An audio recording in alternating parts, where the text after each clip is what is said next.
Good evening, ladies and gentlemen. Welcome to our Tuesday vlog. Today it's a little bit cold here and it's already dark, so I poured myself a coffee and I thought I'd do the vlog before I see my next client. So I have a question for you. The question is, what do you think is the second most debilitating human condition that we have at the moment this year? And it won't surprise you to hear that it's a mental health condition. Hi Brooklyn, good to see you.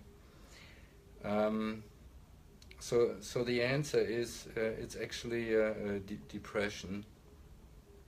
And the World Health Organization has predicted that depression will be the second most debilitating condition by the year 2020. But actually, this number is already reached was reached by 2013.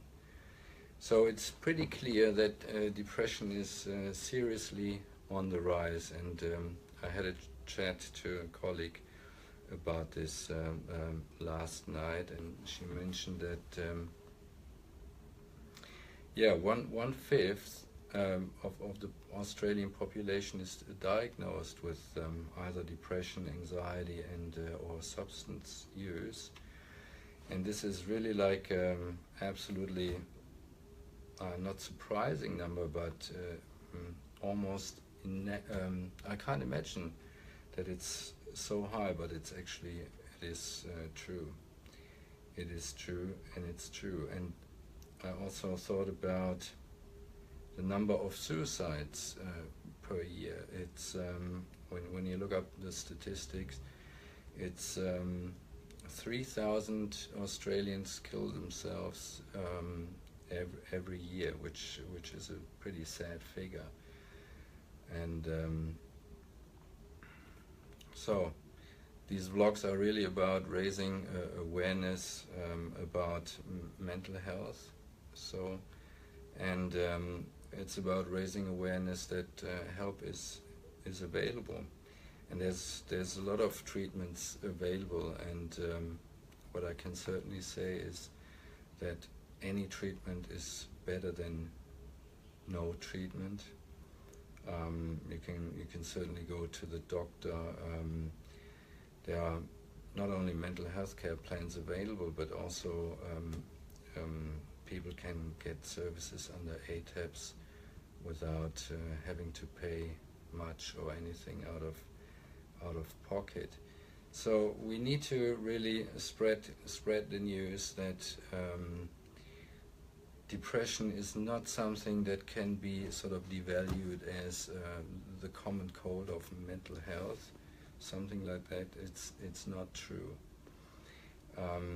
Depression has a massive factor is our cultural factors here, because the depression rate sort of fluctuates a lot across different cultures, unlike, for instance, schizophrenia. Yeah, so worldwide you have the same rates of schizophrenia, but you have massive differences in depression. So the genetic factor of depression is basically not really relevant, I should say. But the decay of relationships, of families, of community, really, that certainly makes a difference. And many of the clients that I see have virtually no, that is zero social support or support from their families. Yeah, they live, well, in best cases on the other side of town, which is a 2-hour drive. In other cases, they live a couple of hours or a couple of thousand kilometers away. So, which makes it extremely hard for, say, children to grow up in these circumstances. and parents often are super stressed because they need to earn the money, they need to go to work. All these kind of things are not helpful to have children grown up safely, and that they feel sort of well looked after and guided by adults. So, and that also has the consequences that children, instead of bonding well with their parents or other adults, they bond to other things like iPads, video gaming, and so forth, which is just one step away from developing depressive symptoms or anxious symptoms, just because of the skill development is just not where it should be. So, I mean, as said, help is available, and any help is better than no help, but of course help is better when it comes from an experienced and well-trained practitioner.